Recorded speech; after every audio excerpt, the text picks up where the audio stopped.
Hi, everybody, and welcome back to the Cameo Launch Short Film Podcast. And if you're joining us on YouTube, welcome back to the Cameo Launch Short Film Showcase. Joining me today, we have a filmmaking duo that recently dropped a movie onto the film festival circuit that just completely blew my mind the first time I saw it. We have Adam Elliott, who is the star and writer of the new short film to grace the Cameo Launch Short Film Cinema page, A Best Man, and the film's director, Dylan Tuccillo. Guys, thank you so much for joining us. How are you guys getting on? Great. Thank you for having us. Yeah, doing well, thanks. Good stuff, good stuff. You guys are both joining us from New York. How are things over there? Cold? Yeah, we're in the February stretch. We're counting down the days to spring, but there's like a light dusting of snow. It's got that kind of, as long as we get snow every now and then, it kind of justifies winter. Yeah. I stay inside. I stay inside for the months of January to March. That's my hibernation period. Same. And April and May And the June summer and July. too. It's fine. Yeah. Adam doesn't get out much. I don't really leave. Yeah. Needless to say, it was real difficult to schedule this. Yes. No, but I really appreciate you guys taking the time to come on. It's really, really exciting to be able to talk to you about this because, as I mentioned, when you sent the film in and I got the time to sit down and watch it, it's one of those films where, especially from the trailer as well and all of the sort of marketing materials that go along with it, it has a very, in fact, you talk about New York in the wintertime, it has that kind of Christmassy, romantic kind of vibe to it with kind of hijinks at a wedding type thing. And it, without spoiling anything, and I'm going to be very, very strict about no spoilers, goes in directions you don't expect. Let's put it that way. And it really, really interested me. I mean, one of the things that I love about really good short films is how long you sit and think about it afterwards. And it just very much leaves you with a huge kind of it just has a massive impact in terms of how much you think about it once it's done. So can you guys, Dylan, if you want to jump in from a directorial perspective, and Adam, if you want to kind of give your thoughts as writer and star of the film, how did you hit on the premise of this, and what were some of the key themes that led you to it? Yeah, Adam, why don't you take that first, just because this has been your baby before it was my baby. Well, I will say that this, for me, this project was different than any of the other shorts I've done, in the sense that most of the other projects I've ever done, I've had like a year or two to think about it before. But for this one, there was a grant opportunity that was presented to us by Inwood Artworks. I live up in Inwood in Upper Manhattan, and about a week before the deadline for script submissions were due, I didn't have anything. I had dream like shorts that I have on my desktop that I'm always wanting to do, but nothing that I felt like I really could execute on. And so I don't know. I remember talking to Dylan about it. Like, are we gonna submit something to this? And I was like, I don't really have anything. And you said, well, you should write something. And I was like, yeah, you're probably right. If I'm a writer or producer, I should probably, if there's a grant opportunity for filmmakers in my neighborhood offering grants to make a short film, I should probably try to write something. So I was completely blocked. And I remember I was just like, all right, I'm just going to go through my apartment and try to find some inspiration. I was going through old boxes and photo albums and thinking I'd maybe write something about my family. And then I saw a save the date for a wedding invitation on my fridge. And I thought, oh, well, that for one of my buddy's weddings. And I was like, oh, that could be fun to do something that takes place on the morning of a wedding, and maybe something weird or fucked up happens at that wedding. And then that's how the idea started. And I wrote the first draft. I showed it to Dylan. He liked it. We submitted the script and we got the grant, which, for any filmmaker out there who gets a $4,000 grant, that is also a bill for $12,000, just so everyone knows. Okay. Yeah. Yeah. So To that point, Adam is not. This was a collaboration, but we kind of go back and forth between sort of helping each other with each other's babies, if you will. Right. And so this was his turn, and so this was his his price tag to pay. But Adam does not. He's pretty amazing in that he doesn't want to skimp. I mean, I'm kind of the opposite in terms of budgeting. I like to think of every single loophole, every single way that I'm a frugal person by nature, Mm. and I want to use that to my advantage as much as possible, and to kind of sometimes to my detriment. I want to like cut as many budget corners as possible, shoot with the smallest skeleton crew. Adam wants to do things right. If he has an idea uh, that he believes in, he's going to put the right. He's not going to go into debt if that's what it takes, and yeah, that's what it's kind of Dylan the classic like filmmaking myth you hear of Kevin Smith, taking out 4 credit cards. It's your style, and I what respect that. what It's Dylan's trying to say is that I'm bad with money and he's really no, good. He's really good with money. no. I'm kind of saying the opposite in that there's a point. I think there is a point in independent cinema in which you have to believe it. To believe in yourself, you have to kind of take some risks, and unfortunately, Yeah. I don't know if it's hopefully different in the UK. I've heard that it's a little different. There's more public funding, but there's not a lot here. So short filmmaking sometimes comes down to uh, going a little broke. Yeah, and Yeah. it's funny because I was talking to someone towards the end. This was a longer than normal post production process with kind of going into COVID right after we shot this, and towards the end of it, when it was almost done and we were just kind of finishing it up, I was not in the best place with the project yet, and Okay. I remember speaking with a good friend of mine who I would also consider a mentor. His name is Sean Regrudo, and he actually directed my first short film, a roommate short. And I was we were sitting in the park in downtown Manhattan, and he said to me, I remember saying to him, I feel like I've spent like $150,000 the past like 10 years on these projects, and it's just like I was complaining because I'm Jewish and it's part of it. And he said to me, "Yeah, Adam, film school is expensive," and it was a real, not to use a cliche, but it was a real aha moment for me because Yeah. I come from a theater background. I went to school for theater, and this really has been making these projects an education, and I credit people like Dylan and our DP Brian and uh, one of many other directors I've worked with that they've really offered me. I've been the beneficiary of a real kind of film education from them. Absolutely. That is one of the biggest services that short film provides, is that education.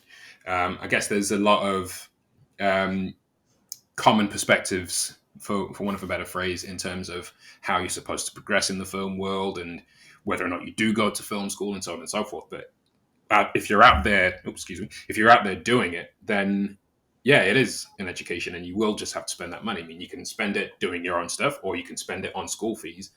Either way, the money's getting spent. Yeah. I spit on both. But yeah, we what did happens if We did crowdfund for this too, which was my first Okay. time crowdfunding. So we did raise a little bit of funding through that. yeah, and thanks to all the people who donated to Thank that. you to Yeah. the Seed and Spark supporters. Yeah. But it is interesting because I did go to film school, and but it does. That's just the beginning. I mean, Mm. unless you're a savant or something. There's people come out of film school and immediately get into to the top festivals, but even that, like the education continues. I Absolutely. think you're at 10% of your journey after film school. So anyone who thinks it's either or, even if you go either direction, it's a long road, and it should be. It's you should like kind of take a pleasure out of the fact that you only. It's fun to be in that process of growing and figuring things out. I also battle with that urge of wanting to get better and faster, and just kind of like, why am I not here yet? Why am I still struggling with an edit or something? I've done many of these short films, but we should also. I try to tell myself to enjoy that too. That's even though it requires debt and a lot of situations that aren't ideal. Yeah. That's the process. I've been very recently kind of rediscovering my love of all things Robert Rodriguez. And I'm paraphrasing, but basically, one of the things he says is that everyone's got at least 2, 3, 4, 5 bad movies in them. So pick up a camera, go out, make your bad movie, just get those bad movies out. And yeah, and it's necessary. And I mean, it's not so much that I think there's, again, just going back to sort of those common mentalities. Getting into filmmaking right at the very beginning, once you realize that you can pick up a camera, record something, put it on a computer, edit it, and you have a movie at the end of it, you're like, well, the first movie I'm going to make is going to be like the best movie ever made. It's going to like sweep all the festivals. Clearly, it's going to be fantastic. Obviously, that's not the case. And I think one of the most helpful things when you're starting out is to just go into it with the full acknowledgement that the first movie isn't necessarily going to be that great, but what you learn from it will be invaluable. Yeah.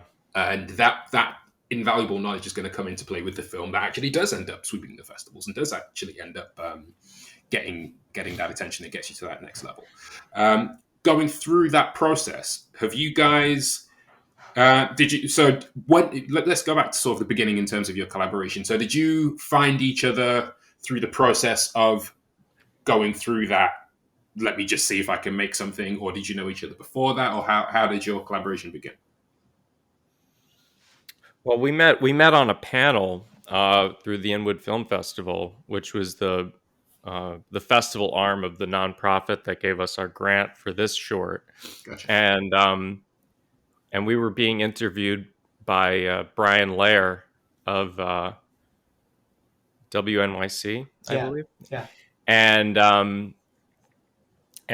we sat next to each other, and I saw Dylan's short, The Tunnel, which I was really taken by. And I had done mostly. I come from more of a sketch comedy background, and I did sketch comedy in college. I did a little stand up, and I wanted to sort of start veering off a little bit and doing some more sort of anti-comedy stuff and maybe cringe, drama type of things. And I thought it'd be interesting to start working with Dylan. So we met the festival and started working together from there. And we did Adam Adamson that summer. Yeah. And it's, from my perspective, it's kind of rare to run into someone who's all in on this. I mean, it's kind of an insane thing to do in a way to make a short film. You have to be a little bit nuts. And I think we both have that insanity within us. So to see it in another person, you're like, oh, you really are going to do this too. You're not just talking about it. It's one thing just to kind of be like, I have this story idea. I'd like to make it one day. It's to like meet another person. They're like, all right, this year I want to make this thing that I wrote. It's kind of a special circumstance. What I saw in Dylan is because, I genuinely believe that everyone is a storyteller. I really do. Everyone, you hear someone talking about the bad date that they went on at the coffee shop. They're storytellers. They're telling a story. But then there are like storytellers, which I've always said we for us filmmakers is kind of a sickness, because once we get a story in our heads, there's no option anymore. We have to do it no matter what. And I believe that Dylan and I are somewhat like that, where if it, there are times where I'll get an idea for something and it'll be like, oh, that would be fun, but I'm not going to like really go bankrupt over that, right? But then there's other things that you just stick with you, and you just have to do that. There's no option, and that's and so I recognized that I could relate to Dylan in that way creatively. Right, willing to spend literally hundreds of hours on something. So but I also I really, my strengths really in a filmmaking sense are really more on the creative, the writing and the producing end. I really rely on people like Dylan who are actual filmmakers, who know how to edit, who know how, to frame a shot, who know what equipment is going to be best. That is an area that I am still very much on a learning curve, and will be probably for the rest of my life, unless I go back to school for film school, which is probably not going to happen. So, I really do rely on the collaboration of people like Dylan, who I'm so grateful to get to work with on this. Yeah, well, yeah, obviously it's a collaborative medium, so we need people who are producing and we need people who are holding the camera. But yeah, as soon as we jumped into, I mean, I think the only thing I'd seen by you at that point that we were talking about collaborating was your documentary about your father, Harv, which was beautiful and, touching. But then we jumped into Adam Adamson. So this was a kind of a dark, sort of twisted comedy that related to Adam's, just to the character had a neurosis and a mental health struggle situation, and there was comedy, and it's definitely my kind of thing. So as soon as we jumped into that, I'm like, Yeah. oh, this guy's got a very interesting perspective. I find this hilarious. I find this challenging and fun, and so Yeah. I think that's where that's where it kind of more it cemented when we saw that there was some parallels between the projects we wanted to do. Just to give, because we're talking about a short we did, where I was I did real estate in the city for about 10 years doing rentals, and this was a promotional video, my version of a promotional video for a real estate agent. That was our first time working together. But a real estate agent whose notion of reality is slowly slipping, and they're entering a mental breakdown that will be all encompassing. Not autobiographical at all. I was going to ask. No, I mean, because I did watch Adam Adamson, and I thought it was great. Well, I was going to ask actually about that, because there are certain parallels with that and this film, Best Man, in terms of the dark comic aspects of it.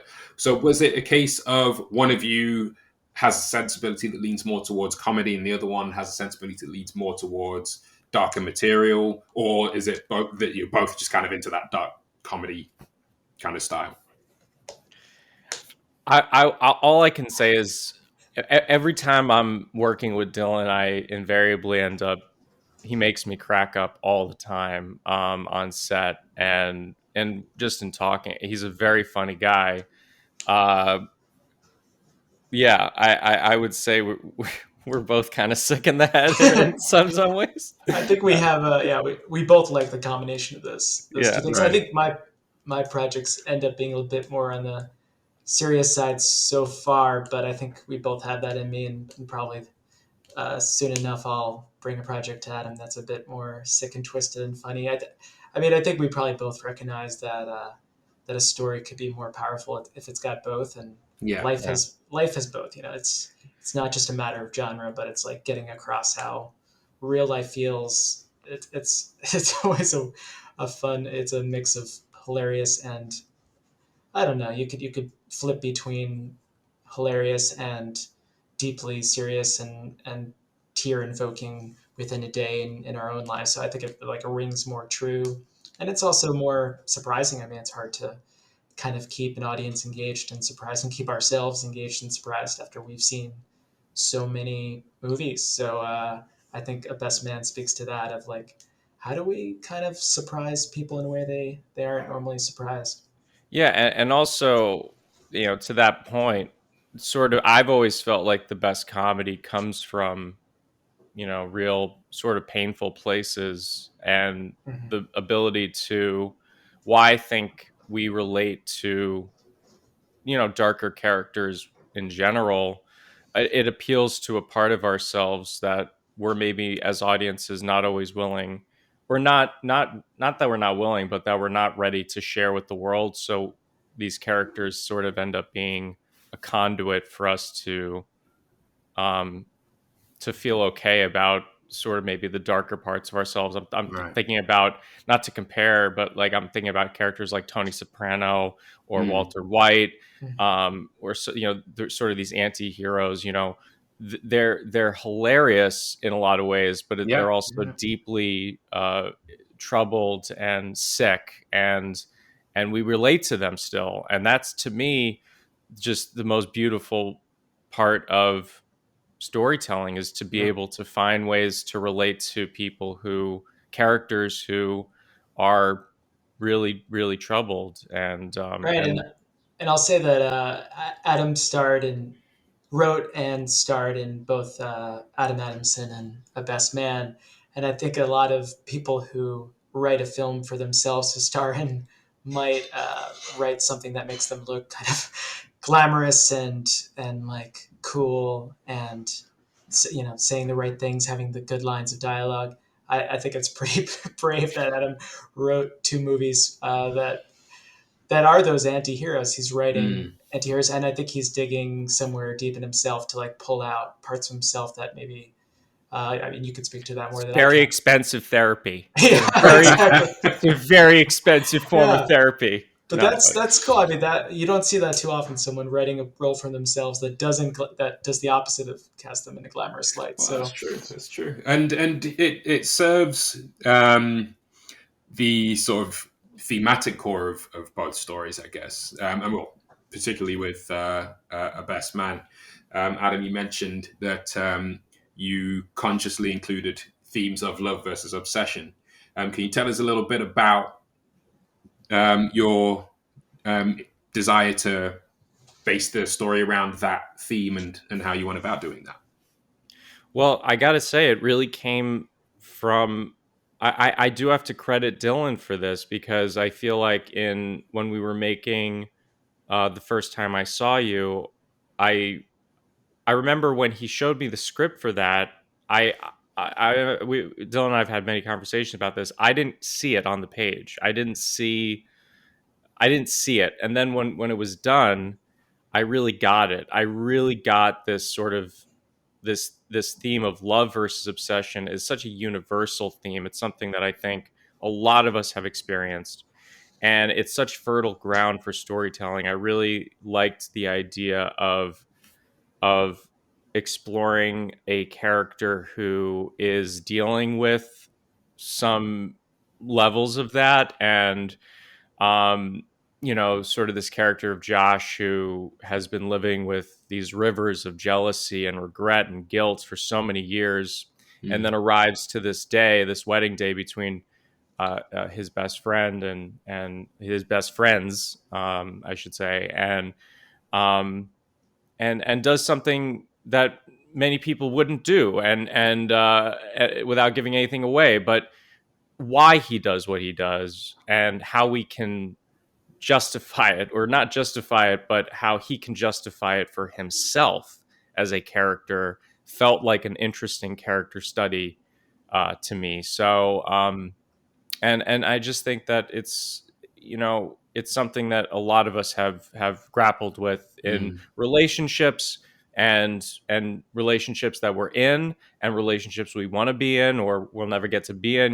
There's all of that's kind of wrapped up in the character. yeah, and I think, I mean, if we just say the phrase "love makes us do the craziest things," that could Mm. be a tagline to a very cheesy rom com, or it could be taken to to the furthest extremes of that idea. And I Yeah. think both the first time I saw you, which is the movie that we made the year before this one, um, both films kind of take it to its furthest extreme in different ways. But Mm. and that's kind of I studied improv a little bit, and Adam has a lot more than me, but there's a lot of really good nuggets of improv wisdom that you could bring into short filmmaking. And one Yeah. of them is to always basically by the end of an improv scene or skit, you want to push something to its furthest extreme Yeah. and take an idea and just ramp it up and up and up. So why not? Why not go that Yeah. far? Well, what I was going to ask actually is, I mean, just kind of touching on that point, is that you go quite deep into exploring this theme, and while the story progresses in a certain direction that you can't justify, it does make clear as to the reasons behind that trajectory. and those reasons are quite relatable. Those reasons are quite universal, if not the response to them. But what I found quite interesting about that is that the film kind of lays the seeds in terms of where it's going without actually signposting it. How did you go about kind of mapping out the story without blowing the ending for one of Yeah. a better phrase? Yeah, Well, it's it all was Adam. no, it really was a conversation from the beginning with Dylan, which was that we wanted to. I've always liked watching films, and I think short films lend themselves really well to this opportunity in particular, where you can be taking the audience on a certain path and just pull the rug out from under them, and then go on a totally different path. And by the time people realize what they've seen, it's over. And that's why I love this format, is because and I've never made a feature, so I'm only really speaking off of past conversations I've had with filmmakers who have, and just watching a ton of movies, that there is a format, there is some kind of framework in which there's generally a first, second, and third act, and there's a style and a structure to it. And with shorts, you can kind of throw that out the window in a lot of ways. And so from the beginning, Dylan and I we really wanted to do that too. We wanted the audience to experience what was going on at the same time as the characters, without giving any real cues, whether that be through music or effects of any kind, or from an editing perspective. So that was a goal. I don't know if it was achieved, but I think it was definitely something that we talked about. Yeah, and in a feature film, I think even from an economic reason, you need to stick to a genre, right? Because if the investors or the studio, um, if you're out to make a they want to be able to promise the viewer they're going to see a rom com, they're going to see a comedy, they're going to see whatever it is. They're promising the viewer they're going to laugh or they're going to have a certain feeling by the end of it. And if you merge genres, you're probably only going to be allowed to do that if you're a seasoned filmmaker. So, but if in a short environment, you could mash up as many genres as you want. No one knows what they're getting into. Yeah. Yeah, because that's essentially what you do. There's essentially a genre mash with this particular film. I think the example I gave to you guys before means not that this is the same as your movie, but had a similar effect on me was From Dusk Till Dawn. Those are two. That's a movie that just takes two completely different genres, throws them together with no warning whatsoever, unless you already know what the movie is about. It just completely takes you by surprise, but it doesn't do it in a way that jars you and takes you out of the movie. And I think that's kind of what you accomplish here, which is what really impressed me about it. Well, I love that movie, so thank you. I'm going to have to watch it again, actually. But, so, yeah, I mean, in order to accomplish that kind of stuff, that requires a certain amount of knowledge of film craft and kind of watching The First Time I Saw You and Adam Elliott and some of the other sketches you've got on your site, Adam.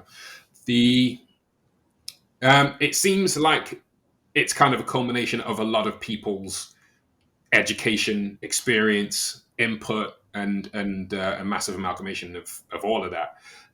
So how important was it to have a community of filmmakers around you that were kind of taking a similar journey to you, even if they weren't in a writer or director position, like in the case of your actors, for example, or your director of photography? How important was it to have a community around you that was kind of on that same journey? Yeah, I mean, I think, like I said, Adam doesn't spare expense on his shorts because I think you recognize that that it's a collaborative art and that there's a reason why all these roles exist. On the first time I saw you, I'm doing it. Script supervisor, no. PA's okay. One. I'll shoot it myself.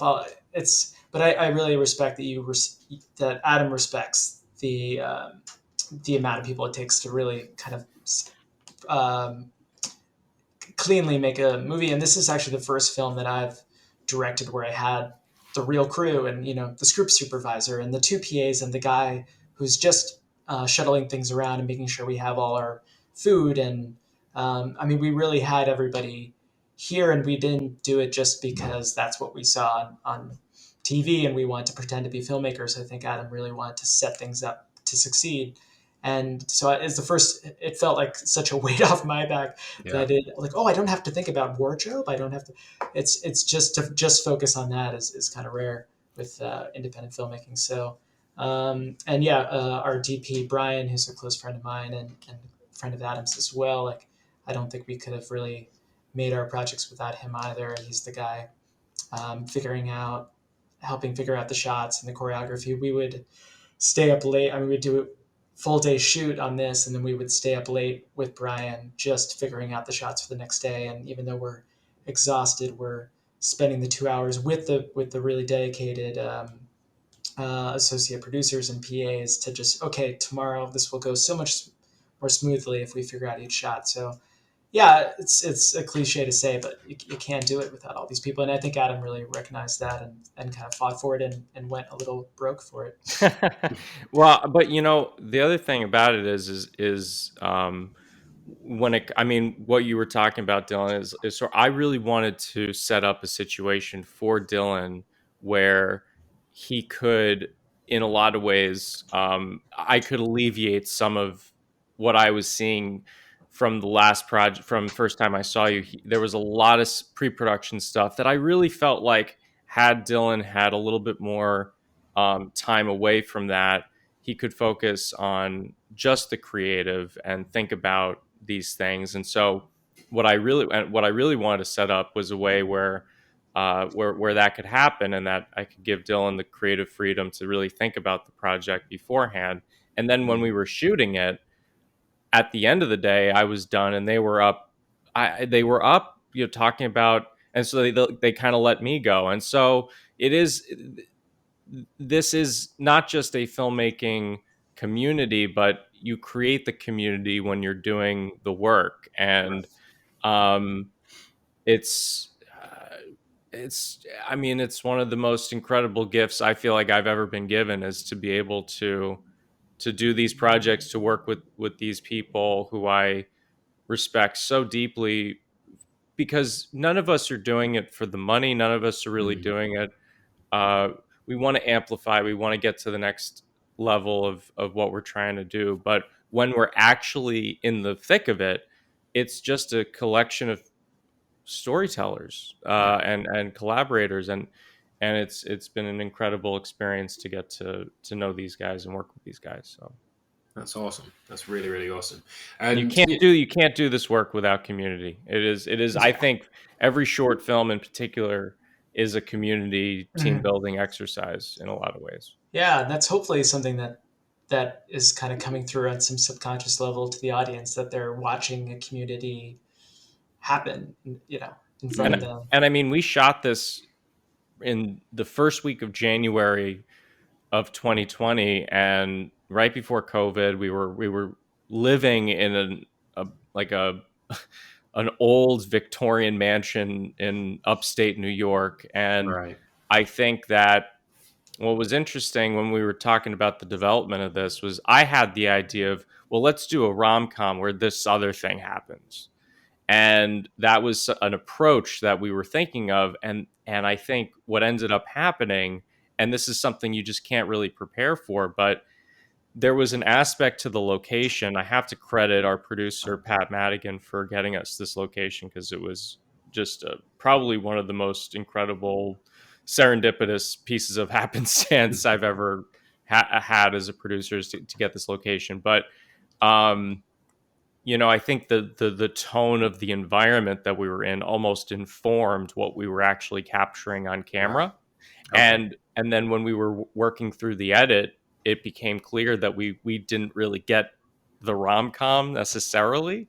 So it's interesting how environment and the mood of a group can really inform what ends up becoming the piece, Yeah, and that is kind of an interesting byproduct of the place you actually find to shoot in, and the people you end up there with.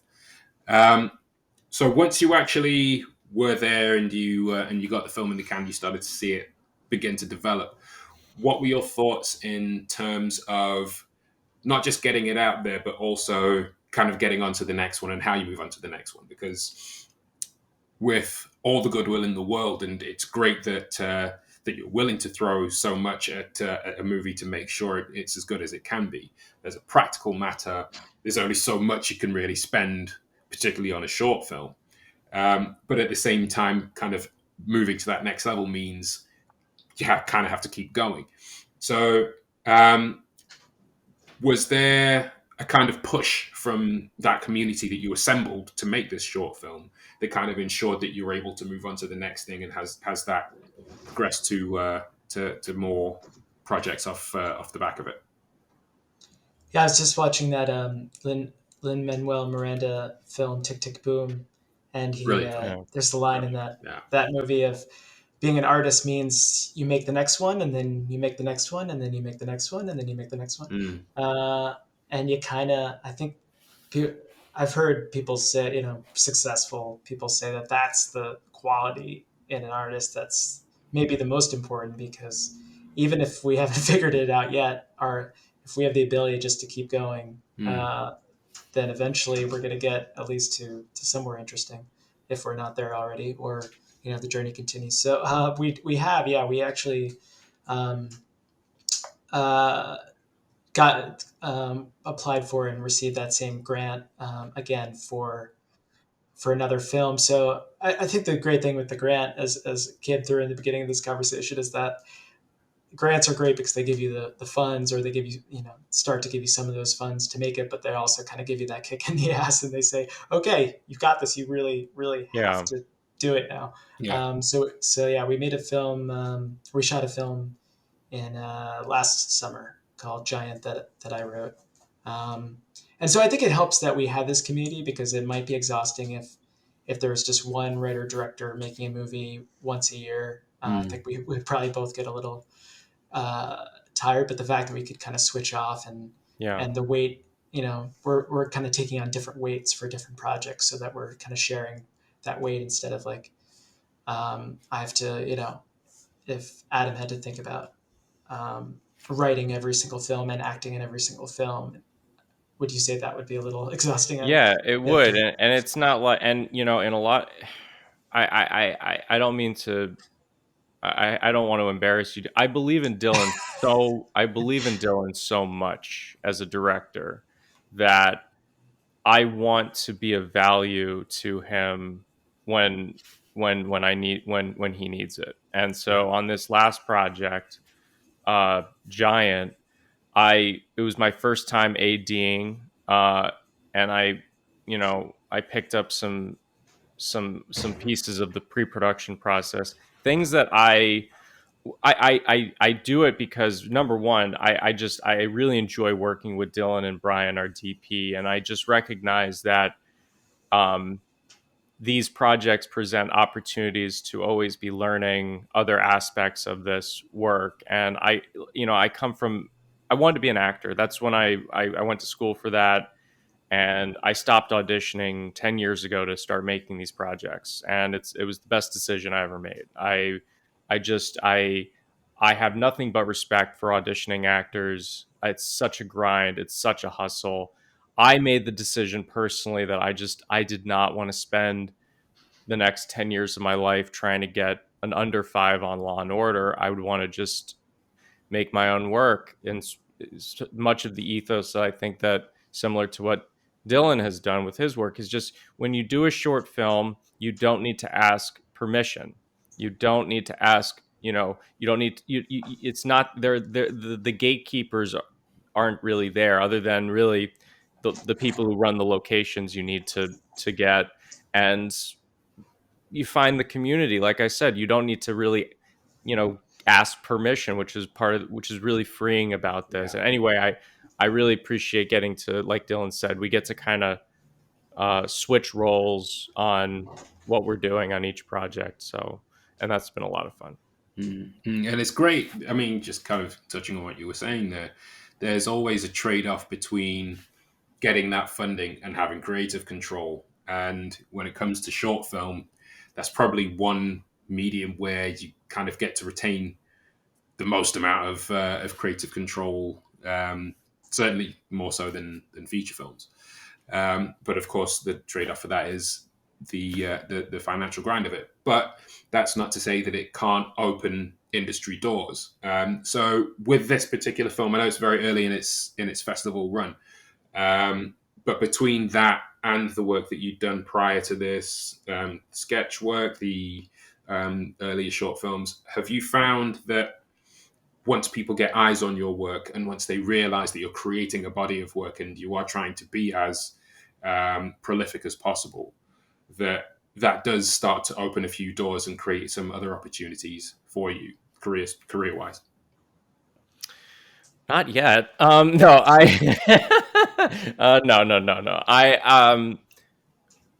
Well, here's the thing, and I'll be brief for the sake of time. Here, I love the festival world. I think I've landed in a pretty healthy place with the festival world, um, but I think that me personally, no, not really. I think that I've done it.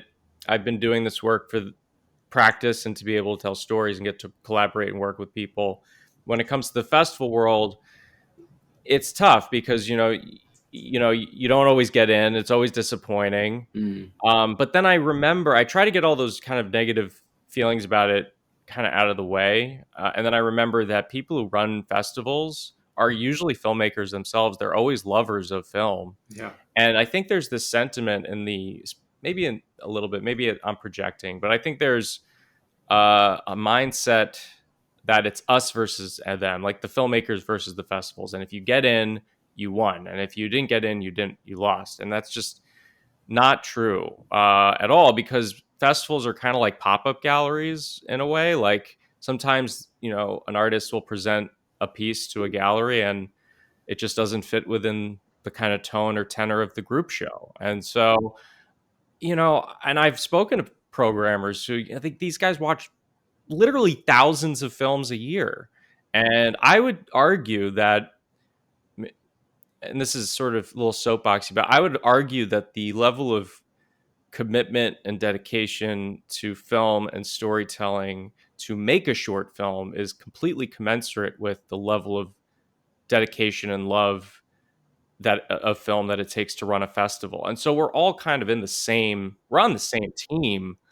And so I try to think about, maybe it's an idealized version, because I know that there's nepotism and there's political aspects of the festival world, but I feel like I've landed in a healthier Yeah. Just literally the other day, Adam was texting me because he's, again, like, he spares no expense, and I think if you saw his Film Freeway submission page, you would see just dozens of submissions, and he doesn't, if he believes in something, he believes in it all the way through. But he was just texting me the other day that all it takes is to get into one or two of these things. I mean, it's a numbers game. And that's a level of success where it's a lot healthier way to see it than we need to get into half of these. Like, right. My goal is 50% out of, half of 40 submissions. I need to get in 20. It's not only is it not going to happen, but like, don't get into that mindset of, we're artists who just want some eyeballs on our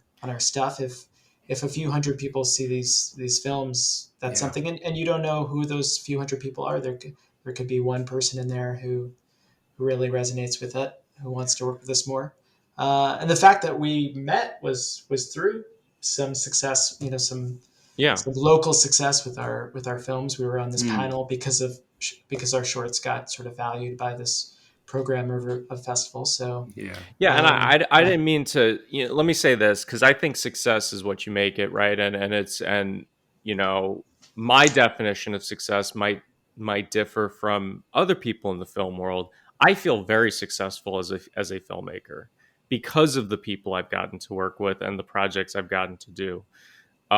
when you do a short, or you set out to, or a web series, you make a, I did a short documentary about my father, um, in the final months of his life, and he got to see it. They got to see a first cut of it the day before he passed away. Wow. And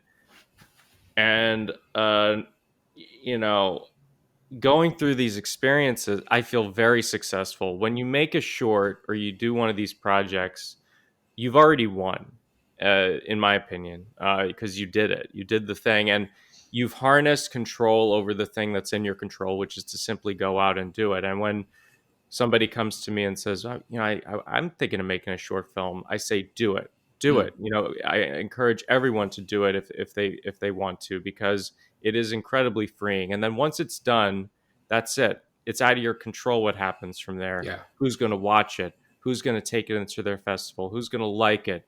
It's all out of your control. And I think it's been I'm not perfect at it. I'm certainly not perfect at it, but I think I've gotten better at that.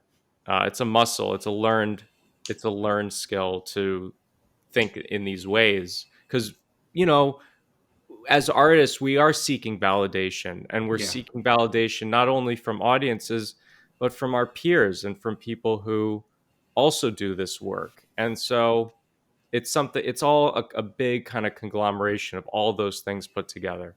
Right. Yeah. There's an aspect where, we're making a piece of art to be, because we have something to say, and Mm. we want a part of ourselves to be seen and heard. Um, and so that's a valid desire, right? But that's very different from the desire to, start a career, for Mm. example. Even though, we probably want to have careers in the film industry so we can continue to like tell our stories and express ourselves. So there is this intertwining of finance and artistic soul stuff. These things are very different from each other, but they can't help but get intertwined in this Yeah. filmmaking world. Um, Yeah. so it's a tricky thing to balance as an artist, to separate those two things in your mind and say, like, for example, yeah, if just a few hundred people saw it but they really liked it, maybe we did get to say what we had to say, and Yeah. people heard what we had to say, and maybe people who are close to us, who we value their opinion. And it's Um, so you gain such perspective, especially when you're submitting to festivals and you're going to festivals, just how many people are making movies. I mean, is there not, and forget about all the stuff that's, when you're streaming on Netflix or Hulu, or, there's so much content now, and it is so competitive. But I don't know. I don't feel the competition. I feel the community. I try to focus more on that, on the Mm. fact that no matter who you are, if especially in the shorts world, there's a common thing that binds all of us, which is that we all just want to do good work and tell stories. Yeah. And I mean, it's just, isn't it beautiful? It's beautiful. It's something to Yeah. It is. celebrate. And I think, Nigel, not to, I don't mean to embarrass you either, but this is something you're doing with Cameo Launch. You are bringing this community together in this way, and it's very rare. It's very special. So I appreciate you just having us on to talk about the work, Oh, bless because, you. Thank you. because Yeah. it really, it's not often that we get to get a streaming deal for a short film. So thank you. No. Thank you. Thank you both. I mean, being able to point people in the direction of great short film, an area they may not have considered in terms of something they can just take in and enjoy, is one of the best privileges in the world, as far as I'm concerned. It's the amount of people that have seen some of the films that we've reviewed and written about and presented, and they've been like, "Wow, I was thinking about it for like days afterwards, like days." I paid 15 whatever pounds to go see a movie in a cinema that I forgot about by the time I was back in the lobby, and seeing some of these short films have completely changed my perspective. It's an incredible privilege to be able to do that, and you guys have very much added to it with your movie. So thank you for Thank you. sending it in. Where can people see more of your work? Where can people reach you? Social media or your website? Where can people find you? Dylan, you want to? Yeah, we've You yet want to to promote create. yourself first? Well, no, we probably should at some point. Yeah, right. We probably should promote ourselves. No, we should also probably create some sort of collective website because we have this community going, but we don't have sort of a web presence together. Yeah. I have a website that's my name, DylanTuccillo.com, but you can't reach my my main film. So you could go to dylantuccillo.com/films and stories, I think it is. How is that for self-promotion? I'm pretty sure that's the URL. I could share it in the YouTube comments. Yeah, we'll throw the link in the description so people can Yeah. find it straight away. How about you, Adam? Oh, is it my turn to promote myself? Yeah, plug yourself, man. You can look at my website, c-productions.com. And because this is the first time I get to promote my website, it's because my AP English teacher gave me a C- in my junior year of high school and told me I should probably consider not pursuing writing. And so I didn't know that. I told him that I would name a production company after this grade he gave me. So c-productions.com, and you can find me on Instagram at rentally unstable. It's just mentally unstable with an R at the beginning. If you don't want to read memes about my awkward dating life, then you should not follow me on Instagram. But otherwise, you can find me there on social media. Excellent. And their new film, A Best Man, is now available on the Cameo launch festival short films lineup. So you can rent that for £1.49, or you can subscribe to our whole festival short films lineup for £3.99 per month. So please do check it out. It is a great film. Check out all the other films in that lineup too, and all of the films that we have reviewed. You can do that for free. Just go to cameolaunch.com, check them there. And don't forget to catch us on the socials. So that's at Cameo Launch on Facebook, Twitter, and Instagram. And stay up to date with all things short film. Thank you guys so much for joining us today. Really appreciate you taking the time. It's been a great conversation speaking to you. Thank you, Nigel. Thanks, Nigel. Thanks for everything you're doing. You're doing something Thank you, guys. very Yeah, special. man, for real. Thank you. Thanks. And thanks everybody for joining us, and we'll see you next time.